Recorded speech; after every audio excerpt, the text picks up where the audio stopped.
नमस्कार। शिवम रतोड़ी एनालिसिस में आपका स्वागत है। वेस्ट बंगाल में कोलकाता में आरजीकर मेडिकल कॉलेज में जो नृशंस कांड हुआ, उस पर जो बवाल चल रहा, उस पर जो प्रतिरोध चल रहा, जो आक्रोश चल रहा, वो अभी तक बरकरार है।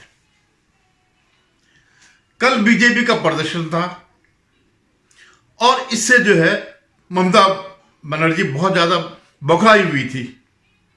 उसके बाद जो उन्होंने अपना जो भाषण दिया,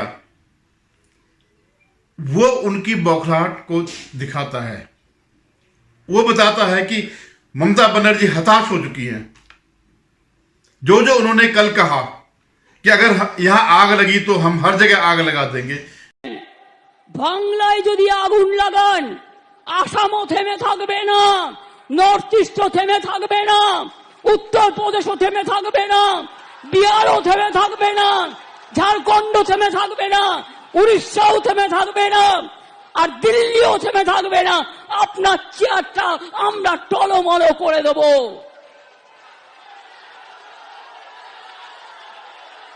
চেয়ার দখলের লড়াই, ক্ষমতা থাকলে ভোটে যাও, গুলি নয়, डेड बॉडी नॉय, लाश नॉय। बिहार में, असम में, उत्तर प्रदेश में, यहां तक कि दिल्ली में भी तो इस हद तक वो पहुंच गई है। उन्होंने सारा लोकतंत्र छोड़ दिया। जो दिखावे का जो मुखौटा भी था वो भी उन्होंने छोड़ दिया है। अब वो खुलेआम धमका रही है लोगों को। कैसे? कल ही उन्होंने जो जूनियर डॉक्टर्स है उनको धमकी दी इनडायरेक्ट रूप से कि अगर हम तुम्हारे खिलाफ एफआईआर कर देंगे तो तुम्हें जॉब नहीं मिलेगा, पासपोर्ट नहीं मिलेगा और तुम किसी काबिल के नहीं रहोगे, यहां से जाने के बाद किसी उसके नहीं रहोगे। यह एक अप्रत्यक्ष रूप से धमकी है जिसे सारा देश देख रहा है। उसके अलावा क्या क्या नहीं उन्होंने अपने उस भाषण में कहा। लेकिन सवाल यह नहीं है कि उन्होंने क्या कहा, सवाल यह है कि वो किसके बल पर ये देश में आग फैलाने की कोशिश कर रही है, कौन उनके साथ। आज जब इसकी प्रतिक्रिया उनके इंडी गठबंधन के नेताओं से पत्रकारों ने पूछी तो उन्होंने हर एक ने जवाब दिया कि इसका जवाब वही दे सकती हैं। लेकिन आप सोचिए, इसके पीछे बहुत बड़ा थ्रेट है। जो बोली बोल रहे हैं, जो ममता बनर्जी जो बोली बोल रही है, हालांकि वो शुगर कोटेड करके बाद में उन्होंने इसका वो भी दिया है, कुछ सफाइयां भी दी हैं, लेकिन ये एक प्रक्रिया चल रही है। चुनाव से पहले इस तरह की धमकियां दी गई और बांग्लादेश में जो तख्ता पलट हुआ शेख हसीना का, उसके बाद से कई लोगों ने इस बात को कहा। देश में आग लगाने के बाद या बांग्लादेश जैसी स्थिति लाने के बाद, अरे अभी तो चुनाव हुए 4 महीने भी नहीं हुए। इस देश के जो जनता है उसने जो अपना आदेश दिया है उससे तो 4 महीने भी नहीं हुए हैं और आप अभी से आग लगाने की बात कर रहे हैं। तो इस तरह की धमकियां जो आती है वो संकेत देती है कि इस देश में कुछ ना कुछ गड़बड़ होने वाला है। जगह जगह से ये आ रही है, चाहे सलमान खुर्शीद हो या ये राकेश टिकैत हो, जो कह रहे हम 25 लाख ट्रैक्टर लेकर के संसद में चले जाते तो उसी दिन ये सरकार चले जाती। आपने सुना किसी को कंडेम करते हुए इस बात को? वो क्या बोल रहा है, राकेश टिकैत क्या बोल रहा है या सलमान खुर्शीद ने क्या बोला? तो ये आप इसको साधारण चीज मत समझिएगा। आप ये देखिएगा कि जो पश्चिमी देश हैं वो भारत के खिलाफ हैं। वो नहीं चाहता कि कोई मजबूत विदेश नीति वाला कोई प्रधानमंत्री भारत में राज करे जो उनकी कठपुतली न हो। बांग्लादेश में शेख हसीना ने किया, एक इंडिपेंडेंट स्टांस लिया तो उसको हटा दिया। बाकी चलो पाकिस्तान, कोलंबो, ये श्रीलंका की आप छोड़ दीजिएगा। तो ये जो ममता बनर्जी जो धमकियां दे रही है लोगों को, और कल जो ब्रुटलिटी उन्होंने दिखाई और कहाँ का अपने टीएमसी के सम्मेलन में, जो टीएमसी का छात्र विंग है, उसमें जो है उन्होंने जिस ढंग से वो किया। लेकिन कल का डेवलपमेंट में एक और बड़ा डेवलपमेंट रहा। माननीय राष्ट्रपति मुर्मू जी ने एक अपील जारी करी देश के सामने कि जो महिलाओं पर जो अत्याचार हो रहा है, जगह जगह ये सब चीजें हो रही हैं, ये बड़ी शर्मनाक है और इसके लिए सबको उठना पड़ेगा। इस ढंग से उन्होंने जो अपील करी वो सबके लिए करी, चाहे वो कलकत्ता में हो रहा हो या महाराष्ट्र में हो रहा हो या यूपी में हो रहा हो, हर जगह उन्होंने ये बात करी। उन्होंने कहा सिर्फ कानून ही नहीं बल्कि लोगों को शिक्षित किया जाना चाहिए। लेकिन आप देखिए उनके इस बयान के खिलाफ जितना भी इंडी गठबंधन है, उसके नेता हैं, सब उन पर टूट पड़े, उनके इस बयान के खिलाफ खड़े हो गए, कहने लगे कि आपने कलकत्ता में ही हुआ क्या, और जगह नहीं हुआ। जबकि राष्ट्रपति जी ने सबके लिए कहा, उन्होंने एक जनरल बात कही और उसमें और भी कोट किए हैं और भी इंस्टांसेस कोट किए हैं। तो इस ढंग से जो ये सब चल रहा है, इनका नियत, जो राष्ट्रपति महोदया का जो बयान का विरोध कर रहे हैं, आप ये निश्चित मानिए कि ये इसके पक्षधर हैं। जो भी उनके बयान का विरोध कर रहा है वो महिलाओं के जो खिलाफ आवाजें उठ रही, जो रेप की घटनाएं आ रही हैं, उत्पीड़न की घटनाएं आ रहे हैं, ये उसके पक्षधर हैं। वो नहीं चाहते कि इस तरह की चीजें खत्म हों। क्यों? क्योंकि इन लोगों के लोग ही इसमें शामिल रहते हैं। आप ये देखिएगा, यूपी में देखिएगा, जितने भी केसेस हुए सब समाजवादी पार्टी के लोगों के द्वारा किए गए हैं, उनसे एफिलिएटेड लोगों के द्वारा किए गए। आप ये देखिए कि अजमेर में 32 साल बाद फैसला आया, जो अजमेर का सेक्स कांड था, जहां करीबन 100 लड़कियों के साथ कांग्रेसियों ने अनाचार किया। अब जाकर के उसका वो हो रहा है, अब जाके फैसला हुआ। तो ये इसका जब विरोध कर रहे हैं, राष्ट्रपति जी के पत्र का या उनके भाषण का जो विरोध कर रहे हैं, तो उसके पीछे एक यही है, वो सब ये चाहते हैं कि इस देश में जो है जो अराजकता बनी रहे, कोई सख्त कानून ना हो या इनके खिलाफ कोई कार्रवाई ना हो। अब मैं एक और मुद्दे पर आता हूं। कल की जो घटनाएं हुई, कल जो राष्ट्रपति जी का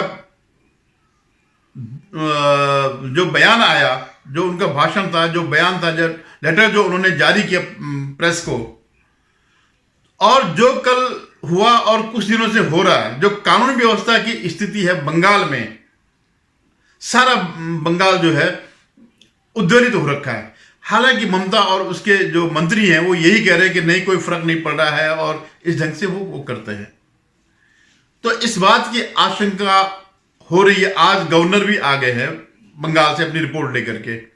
इस बात की आशंका हो रही है कि क्या बंगाल में राष्ट्रपति शासन लगेगा। यह बड़ा चर्चा का विषय बना हुआ।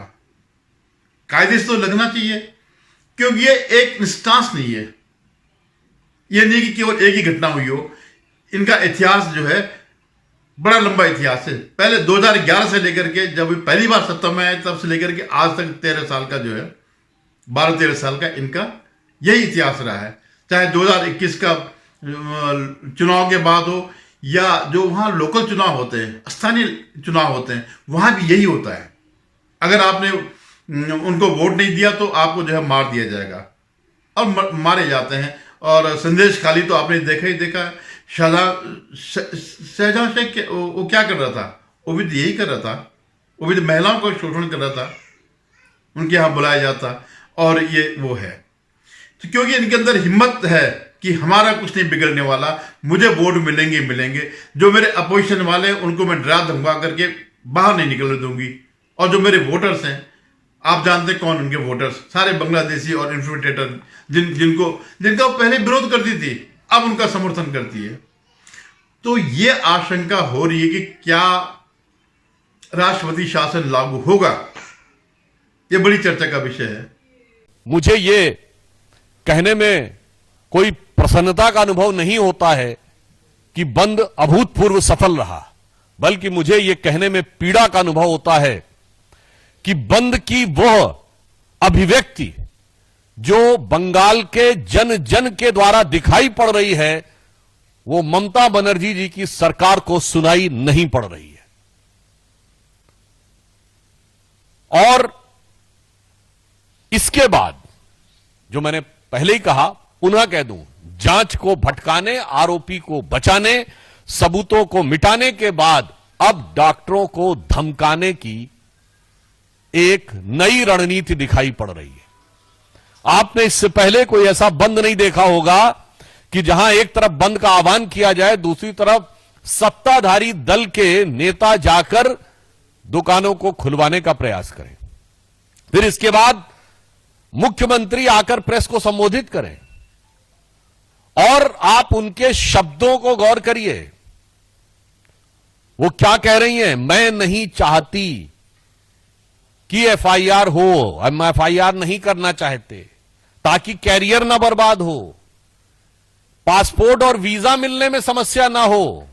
मुझे लगता है कि देश की प्रबुद्ध जनता और पश्चिम बंगाल, जहां की प्रबुद्धता कई शताब्दियों से बहुत प्रसिद्ध है, वो इसका अर्थ, भाव और अभिव्यक्ति न समझ पा रहे हो, ऐसा संभव नहीं है। भारतीय जनता पार्टी स्पष्ट रूप से कहना चाहती है कि शब्दों के हेरफेर के साथ ममता बनर्जी जी ने सीधे डॉक्टरों को धमकाने का काम किया है और एक प्रकार से उनके कैरियर के ऊपर प्रश्न चिन्ह लगाने का काम शब्दों के मायाजाल के अंदर किया है, ताकि प्रत्यक्ष में जो दिख रहा है ठीक वैसे ही जैसे सरकार का मुखौटा कुछ और दिख रहा है पश्चिम बंगाल में और मुख कुछ और दिख रहा है, उसी प्रकार से इस प्रेस कॉन्फ्रेंस में शब्द कुछ है और भाव क्या है, यह सबको समझ में आ रहा है।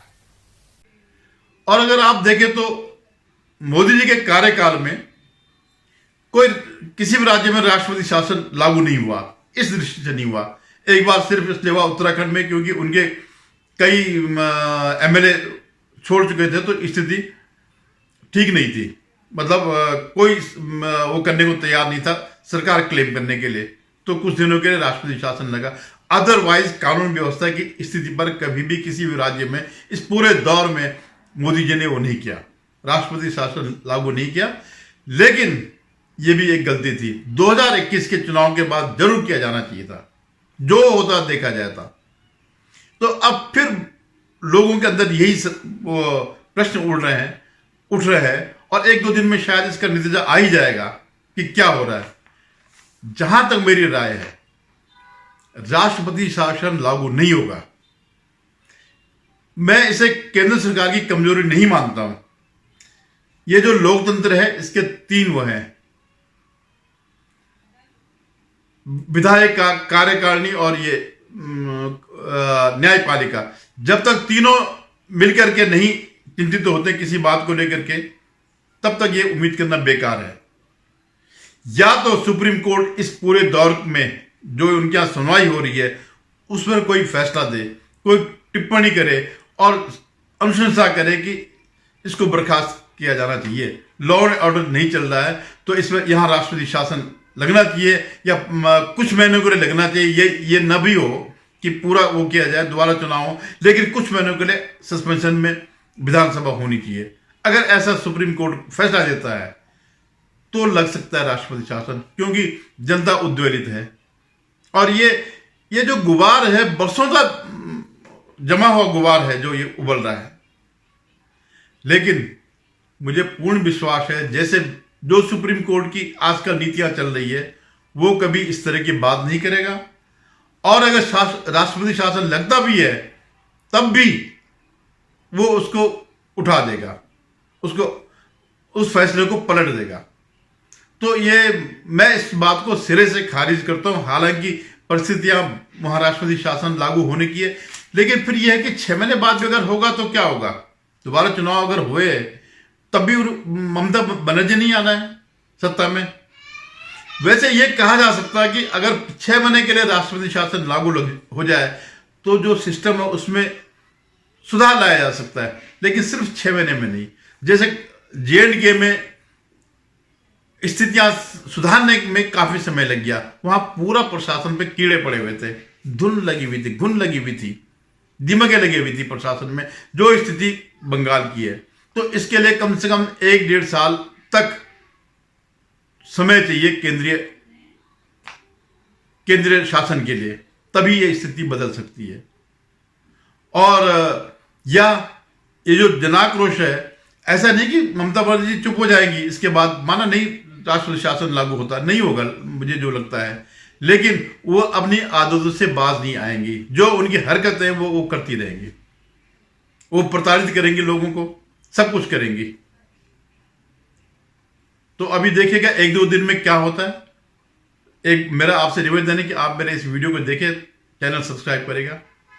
धन्यवाद।